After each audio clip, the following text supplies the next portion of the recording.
and Slee and Clark, if you'll come up here, we're going to have this open forum. Okay, go ahead. Well, you know, I'm mad at myself, and I've said it before, because I do a half-assed job. People say I do a good job on my TV and radio show, and to tell you the truth, I don't.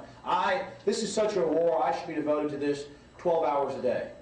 And I'm telling you something, what Galen just told you hits the nail right on the head, but it's worse than that. We're already in this global union. We're already in global architecture. We're already in the international community, which is unelected, unaccountable, and controlled by transnational entities that call themselves banks, but they're not banks.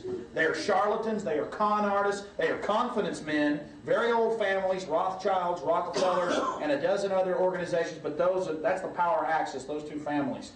And they have nurtured this idea that their power has declined. I assure you, it has only increased, because well-managed power, if it's ruthless, will only continue to enlarge itself at the expense of the masses of people. And I want to say to people out there who are watching this on television, because this will re-air, don't you make any exceptions to what we're saying. What we're saying is facts. And if you want to stick your head in the sand, that's just fine. But I say to you, this is world history. And the sad part is that slaves out there, people that never consciously face up to their destiny to be a real human being with a real spirit, you will never even know you were slaves, and I guess that's your final victory. That's the solace of the fool. And I say to the fools out there, it's time for you to wake up. It's time for you to start getting educated about what's happening, because we're tired. We work our butts off at this. I charge against the enemy every chance I get, and I don't do the best job sometimes. Our doctors, our lawyers, our educators, our teachers, everybody, I don't care if you change oil. You've got a mind, you've got the facts, and you've impressed me time and time again. Get out here and get access television shows. Go out there and call into these radio shows. By our spirit and our example, we can lead the fight against this growing corruption that is enveloping the entire planet. And I hope when they prepare these tapes for rebroadcast that they put this information with what I'm saying after what Galen said, because what I'm saying doesn't make very much sense unless you see the preceding argument. And it's not just an argument, it is fact. Our Constitution has been thrown in the toilet. The only time they follow it, our Congress, is whenever they feel like twisting something in it to where it makes their aims look like it is reality-based. Earlier I was talking about Gulf War syndrome, which is now an illness. The media admits it a few times, that sarin nerve gas has been found in some of our troops' blood.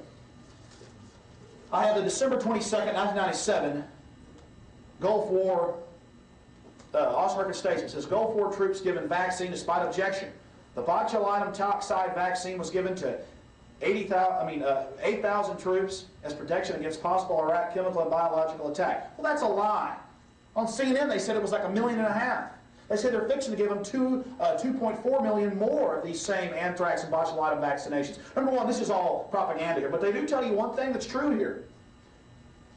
The soldiers were not told the vaccine now being studied as a possible source of the variety of health problems known as Gulf War syndrome was unlicensed. And it goes over here in 1964, I said 66 earlier, the FDA agreed to let the Department of Defense use experimental drugs to protect against battlefield exposure without following all FDA rules, including informed consent. Guys, this is just, and here it is, The Statesman, Monday, December 22nd, 1997, page A3.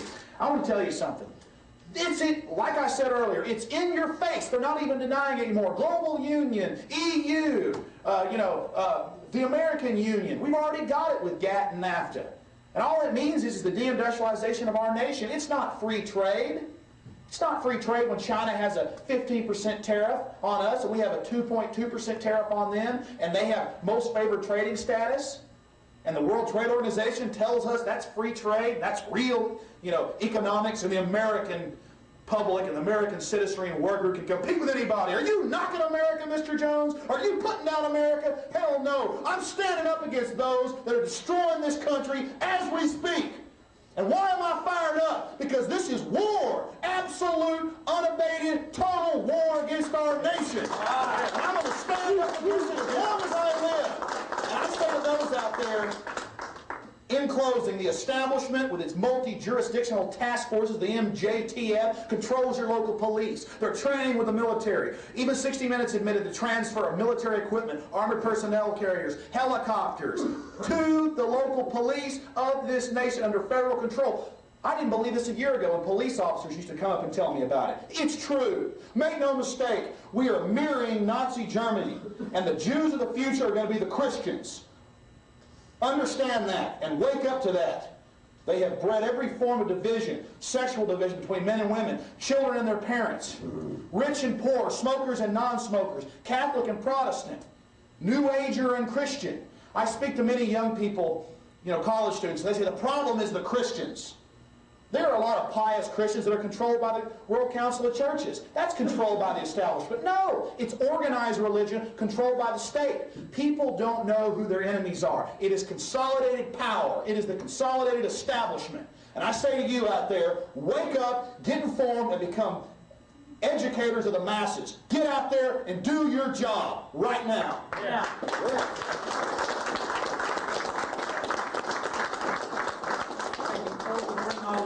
Puppet, and the establishment will realize that we're not just going to accept their Caesars upon us. If you know how the Roman Empire worked, the Caesar was only the capo, the front guy of the emperor. We got to tell the emperors, we will get your Caesars the hell out of here. We don't want them here. Right.